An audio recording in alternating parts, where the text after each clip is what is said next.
Bruce Johnson, president and founder of BizScalers and the BizScalers Club, and today I want to talk to you about how to dramatically improve your customer's experience with your company.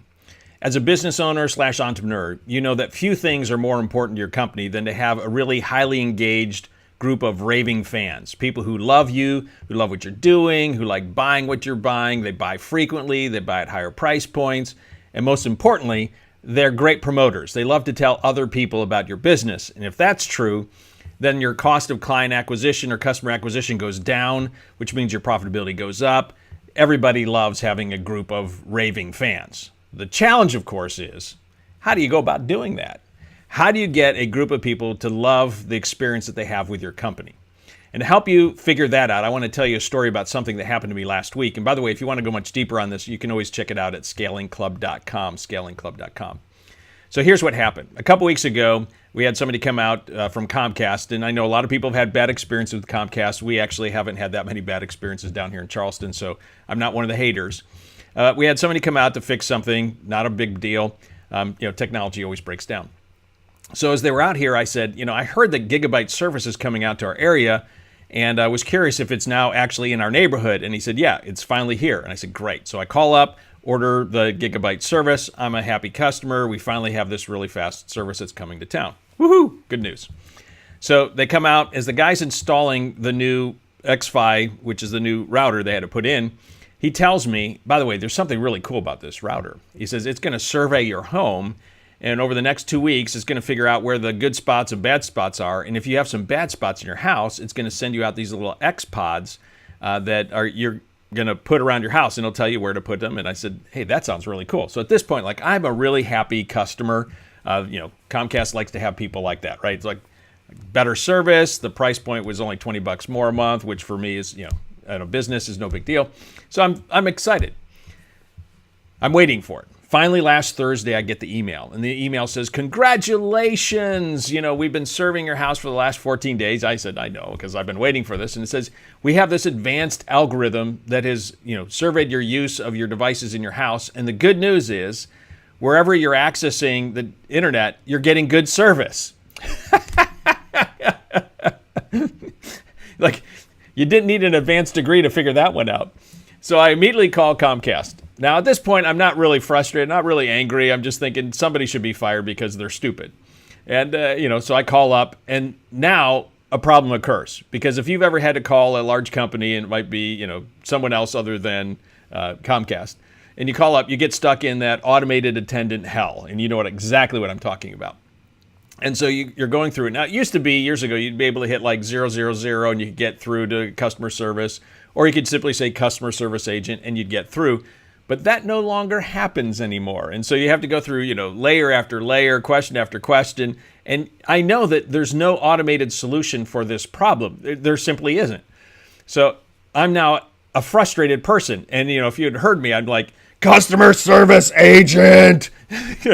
And so by the time someone finally gets on the phone, I say to the person, listen, before we go any further, I know that you're not the problem. This is just a bad system that's set up. But just before I get to you, there's always this message. It says, this call may be recorded for training purposes.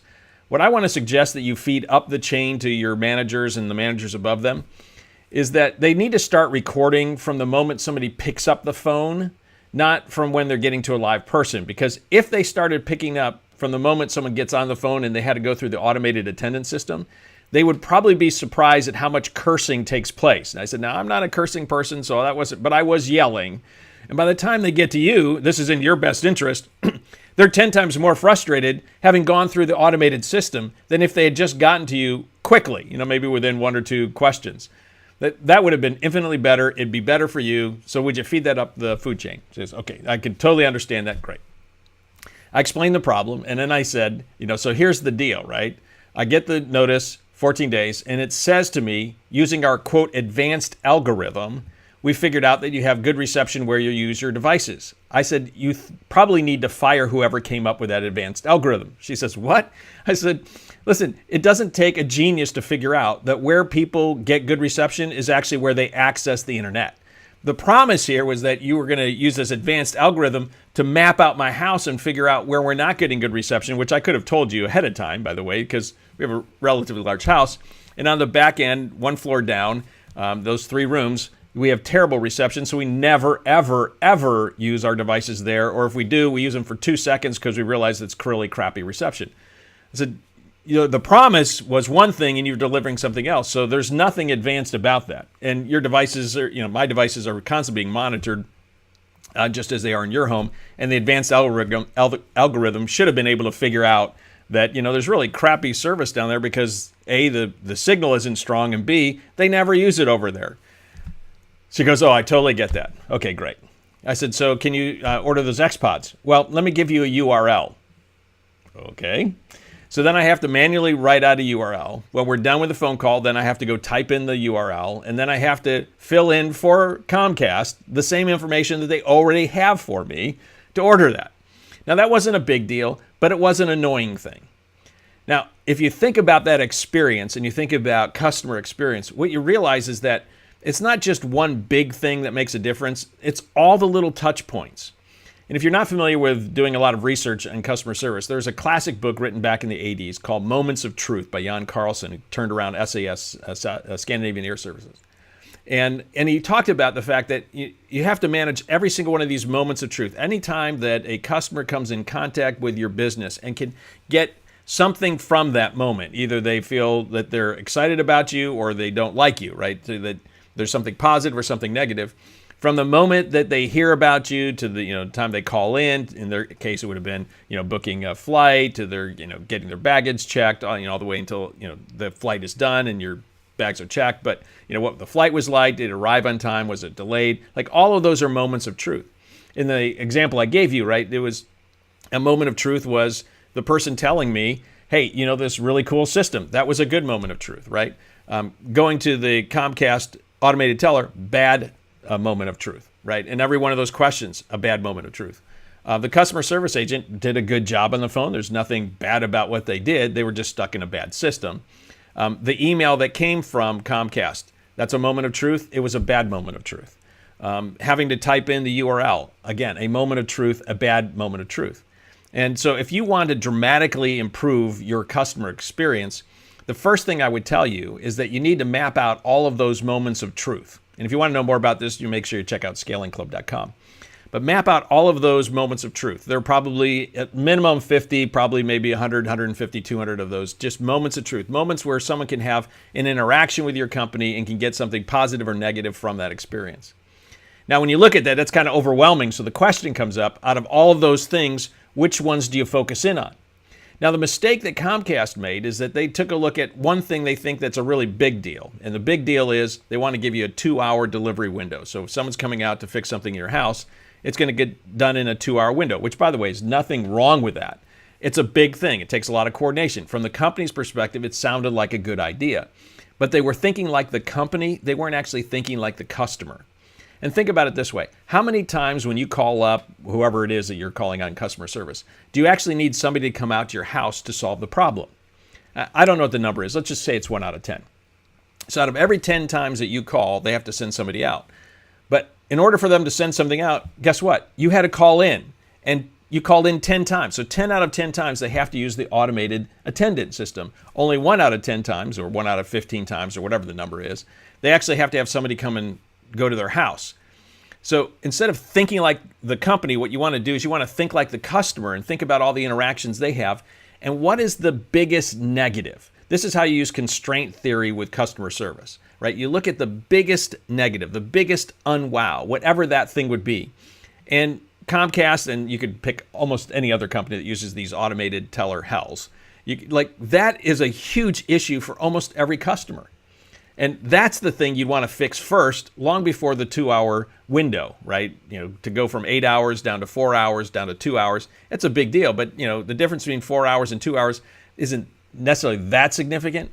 But every time you call in and you have to deal with the hell of the automated teller, that's a big deal. So I would look at all those moments of truth. What are the biggest ones from the customer's perspective, not from yours?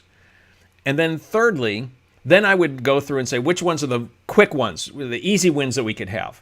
In this case here, if the customer service agent had simply been able to hit the button and say, order the XPods, and I would have been happier rather than giving me a URL that I had to type in That's an easy fix. And by the way, it could have been a great moment to delight me if they'd simply said, hey, I've ordered them for you. They should get in the mail tomorrow. And looking at your zip code, they should be there in 3 days. So by next Tuesday, you should have them.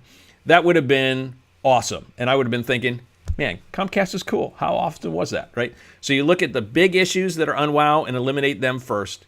Then you go after the quick wins. And then, only then, do you start going after what you think are the big issues that require a lot of work and a lot of effort. But you can immediately and dramatically improve if you start focusing on all those moments of truth, figure out which are the biggest problems, fix those first, then the quick wins, and only then do you work on the longer, bigger stuff. If you do that, you can dramatically increase the customer experience that every customer has with your company. They'll be delighted, and everyone will walk away with a win. So that is how you do it.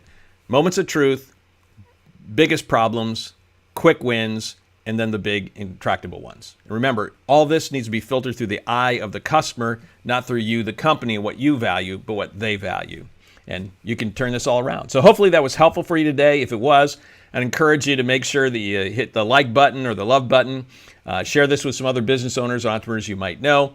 If you're watching this on some platform that has a subscribe option, let's say YouTube, hit the subscribe button, or if you're on iTunes, hit the subscribe button. Because my commitment to you each and every week is to bring you actionable content that will help you grow and scale your business faster. If you want to go deeper on this topic and anything else related to growing and scaling your company, make sure you check out scalingclub.com. We literally deal with everything you need to know to be able to grow and scale a great business. So until next week, to your accelerated success, Bruce out.